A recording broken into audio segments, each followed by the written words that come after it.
అందరికీ నమస్కారం. శివాజ్ఞ, శివుడి ఆజ్ఞ లేనిది చీమైనా కుట్టదంటారు. ఎంత నిజం. ఈ శివుడి ఆజ్ఞ అనే సినిమాలో ఇది సినిమా కాదు, ఇది యథార్థం. దీంట్లో నాకు అవకాశం ఇవ్వడం ఆ శివపరమాత్ముడు ఆజ్ఞ లేనిది నాకు వచ్చేదే కాదు. నేను కళ్ళలో కూడా ఊహించలేదు. ఈ సినిమాలో శివుడి యొక్క గొప్పతనం, దేవుడి యొక్క గొప్పతనం, ఈ ఆత్మ గురించి గొప్పతనం తెలుసుకోవాలంటే ప్రతి ఒక్కరూ ఈ శివాజ్ఞ అనే ఒక భేదాన్ని మీకు తెర మీద కనిపిస్తుంది, అది మీరు చూడాలి. చూస్తే మీరు నేర్చుకోవాల్సింది కాదు, మీరు అనుభూతిని పొందుతారు, ఆ శివుడి యొక్క గొప్పతనం పొందుతారు, ఈ వెలి యొక్క దేదీప్యమానం పొందుతారు. తప్పకుండా అందరూ చూస్తారు శివాజ్ఞ.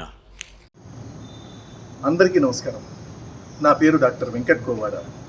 నేను ఒక నటుడిగా ఈ మధ్యకాలంలో ఒక అద్భుతమైన సినిమాలో మంచి పాత్రను పోషించాను. ఆ సినిమా పేరు శివాజ్ఞ. ఇది ఒక భక్తిరస ప్రధానమైన చిత్రం. ఆ చిత్రాన్ని మీరందరూ ఈ నెల 4వ తారీఖున మీ అభిమాన థియేటర్లలో చూడాలి. ఇక్కడ ఒక ముఖ్యమైన విషయం మీకు చెప్పాలి. అదేంటంటే, మన తెలుగు రాష్ట్రాల్లో 108 థియేటర్లలో మొదటి రోజున అన్ని షోస్ ఫ్రీగా వేస్తున్నారు. ఈ మంచి సందేశాత్మక చిత్రాన్ని, ఈ భక్తి ప్రధానమైన చిత్రాన్ని మీరందరూ మొదటి రోజున ఫ్రీ షోస్లో బంధుమిత్ర సమేతంగా చూసి మమ్మల్ని అందరినీ ఆదరించి మా చిత్రాన్ని విజయవంతం చేస్తారని కోరుకుంటూ మీ వెంకట్ గోవాడ. హాయ్, హలో అండి, అందరికీ నమస్కారం. శివాజ్ఞ అనే మూవీ ఏప్రిల్ 4న థియేటర్లో రిలీజ్ కాబోతుంది. మీ అందరికీ ఈ సినిమా నచ్చుతుందని నేను ఆశిస్తున్నాను. ఇది నిజంగా జరిగిన story, it's a real story. And ఇందులో నేను ఒక ముఖ్యమైన పాత్ర పోషించాను. అది మీ అందరికీ నచ్చుతుందని నేను ఆశిస్తున్నాను. ఏప్రిల్ 4న ఫస్ట్ డేన 4 షోలు ఫ్రీగా వేస్తున్నారు. మీ అందరూ వెళ్ళి హ్యాపీగా చూడొచ్చు.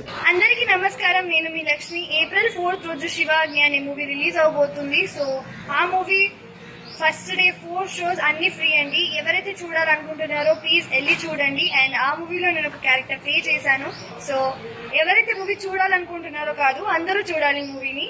అండ్ నా కోసమైనా చూడాలి. మూవీ చాలా బాగుంది. మూవీని సపోర్ట్ చేయండి and as well as support me. ఓం శాంతి. నేను మీ Tejaswini. Shivagna movie April 4th theatres లోకి వస్తుంది. First day 4 shows free. అందరూ ఖచ్చితంగా వెళ్ళి చూడండి. మూవీ చాలా బాగుంది. నేను అందులో ఒక రోల్ ప్లే చేశాను. ఒక హార్ట్ వార్మింగ్ స్టోరీతో